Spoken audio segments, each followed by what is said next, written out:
ओए सुन, कल से चाय का ठेला यहाँ पे नहीं लगना चाहिए। साहब लेकिन क्यों? क्या गलती हो गई मुझसे बताइए ना।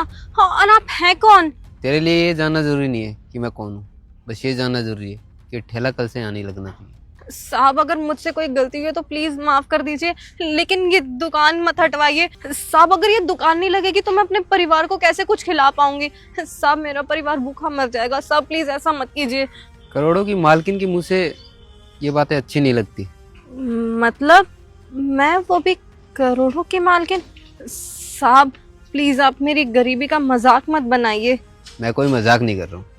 ये लीजिए आपके 2 करोड़ के फ्लैट के कागज। साहब ये क्या है? और आप मुझे 2 करोड़ का फ्लैट क्यों दे रहे हैं? अरे मुझे गरीबों पे पैसे लुटाने का कोई शौक नहीं है, वो तो हमारे सर हैं जो फ्लैट तुम्हें दे रहे हैं। कौन है वो साहब जो मुझ पे इतनी मेहरबानी कर रहे हैं और इतना महंगा फ्लैट मेरे नाम कर रहे हैं? बताइए ना साहब। देखो वो तो मैं आपको नहीं बता सकता हूँ, लेकिन सर ने पूछा है कि आपके हालात तो अच्छे हुआ करते थे, फिर आपको चाय की रेडी लगाने की क्या जरूरत पड़ गई? साहब वो क्या है ना, मेरा पहले बहुत अच्छा परिवार था। मेरे भाई भाभी मम्मी पापा हम सब साथ में रहते थे, लेकिन एक दिन भाई ने प्रॉपर्टी और पैसे के लालच में आके माँ पापा से धोखे से घर के कागजात पर साइन करवा लिए, और उसके बाद उन्हें और मुझे दोनों को घर से बाहर निकाल दिया।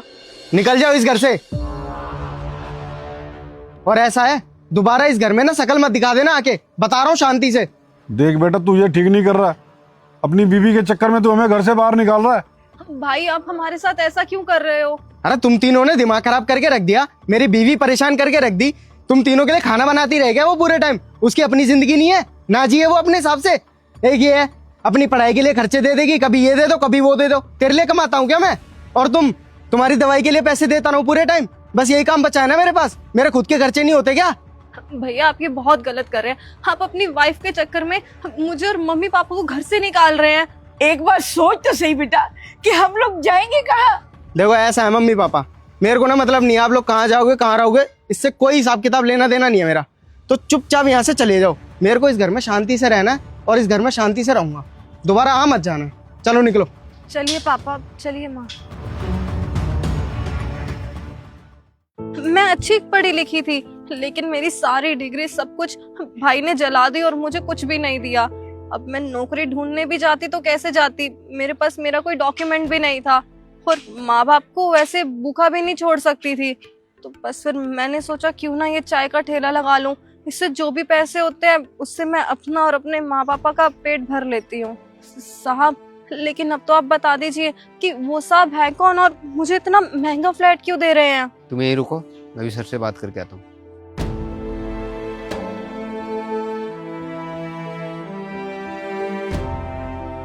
सर दे दिए मैंने उनको फ्लैट के पेपर्स। अच्छा किया तुमने। और क्या कह रही थी वो? कुछ नहीं, बस अपनी कहानी सुना रही थी। लेकिन सर आप मुझे एक बात बताइए, आप करोड़पति हैं, वो एक मामूली सी चाय वाली, आप उसे 2 करोड़ का फ्लैट क्यों दे रहे हैं? विक्रम, दरअसल बात यह है कि हम दोनों स्कूल में साथ पढ़ा करते थे। अच्छी दोस्त हुआ करती थी वो मेरी। इनफैक्ट मेरी पढ़ाई का बहुत बड़ा क्रेडिट उसे भी जाता है, क्योंकि उसकी किताबों से पढ़ा है मैंने। मेरे पास तो किताबें खरीदने के पैसे भी नहीं हुआ करते थे। और टाइम बाद पता चला मुझे कि अब वो चाय की दुकान लगा रही है, और मुझसे उसकी वो हालत देखी नहीं गई। इसलिए मैंने तुम्हें भेजा फ्लैट के पेपर्स उसके पास देने के लिए। अरे सर भूल जाए ना इस दोस्ती को, वैसे भी काफ़ी दिन हो गए हैं। और एक अपने आप को देखिए, आप इतने बड़े करोड़पति आदमी, वो एक मामूली सी चाय वाली। आप लोगों का कई मेल है। और सर पहले की बात अलग थी, पहले आप गरीब थे लेकिन अब अमीर हो गए हो, इसलिए आपका उनके साथ उठना बैठना अच्छा नहीं है, आपकी शान के खिलाफ है। अगर आप कहें तो मैं उससे फ्लैट के पेपर लेके आता हूँ और उसे मैं सुना के भी आता हूँ। पेपर वापस लाने की कोई ज़रूरत नहीं है। तुमसे जितना बोला जाए उतना करो, अपनी लिमिट्स को क्रॉस मत करो। और तुम समझते क्या हो अपने आप को, जो उसके बारे में इतना उल्टा सीधा बोल रहे हो? मेरे पैसे हैं, मैंने उसे फ्लैट दिया है, मेरे को कोई प्रॉब्लम नहीं हो रही है, तो फिर तुम्हें क्यों प्रॉब्लम हो रही है? विक्रम, कई बार इंसान के लिए यही अच्छा होता है कि वो अपना काम अच्छे से करे, ना कि दूसरों के काम में दखल अंदाजी करे। और अब तुम मेरे काम में दखल अंदाजी कर रहे हो, ये तुम्हारे लिए अच्छा नहीं होगा। लेकिन सर आप एक चाय वाली के चक्कर में मुझे सुना रहे हैं, मैं आपकी कंपनी का मैनेजर हूँ। चाय वाली नहीं है वो, दोस्त है मेरी। सर दोस्त थी वो, अब नहीं है, अब आप अमीर हो गए हो। बकवास बंद करो अपनी। तुम कहना क्या चाहते हो? हैं दोस्त पहले थी, इंसान की जिंदगी में अगर पैसा आ जाए तो वो उन इंसानों को भूल जाए जो उसके दोस्त हुआ करते थे। विक्रम, मैं आज जहां कहीं भी हूं सिर्फ उसकी बदौलत हूं। अगर वो मेरा साथ ना देती ना तो यहां तक पहुंचने की मेरी औकात नहीं थी। उसने मेरा हर कदम पे साथ निभाया है। वो बात अलग है कि स्कूल पास आउट होने के बाद हम दोनों के रास्ते बदल गए, हम दोनों अलग अलग फील्ड्स में निकल गए। लेकिन आज जब मैं सक्सेसफुल हो गया हूं और मेरी दोस्त पर गरीबी आ गई है तो क्या मैं अपनी दोस्त को गरीबी में रहने दूं? विक्रम, तुम ऐसा कर सकते हो लेकिन मैं ऐसा नहीं कर सकता हूं। एहसान फरामोश नहीं हूं मैं। और वैसे भी एहसान फरामोश इंसान कभी किसी के सगे नहीं होते हैं। इसलिए तुम मेरे को मत सिखाओ कि मुझे क्या करना है क्या नहीं। मैंने जो कुछ भी किया है बिल्कुल सही किया है। काफी देर हो गई, ना तो साहब बात करना है ना ही उनके असिस्टेंट। आखिर ये है कौन? मैं खुद ही जाकर देखती हूँ।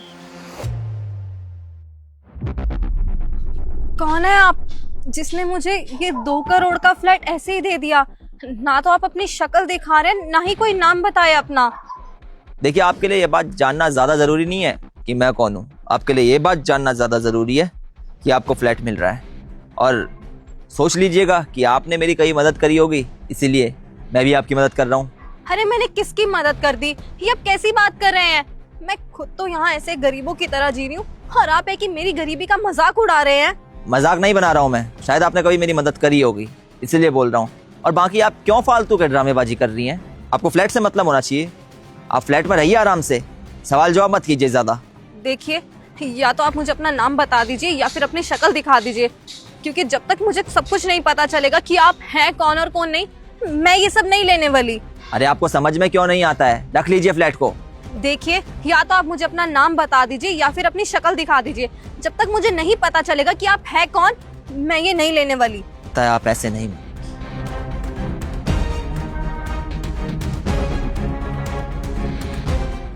शेखर, शेखर, तुम मुझसे इतनी देर से अपना चेहरा क्यों छुपा रहे थे? और तुमने मुझे इतना महंगा फ्लैट क्यों दिया?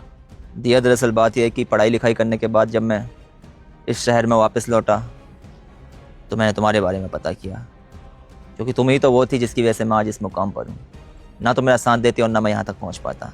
यहाँ पर जब तुम्हारे बारे में पता किया तो पता चला कि तुम सही हालातों में नहीं हो। तुम्हारी ज़िंदगी में कुछ भी सही नहीं चल रहा है। तुम चाय की रेहड़ी लगा रही हो और मैं तुम्हें इस हालत में नहीं देख सकता था। मैं तुम्हें एक अच्छी हालत में देखना चाहता हूँ, इसलिए मैं तुम्हें फ्लैट गिफ्ट किया है। लेकिन एक बात बता दिया, जिस लड़की ने मेरी भी इतनी मदद करी आज वो इस हालत में कैसे है? वो शेखर, तुम्हें तो पता मेरे बड़ा भाई था, तो उसने मुझे और मेरे परिवार को घर से बाहर निकाल दिया।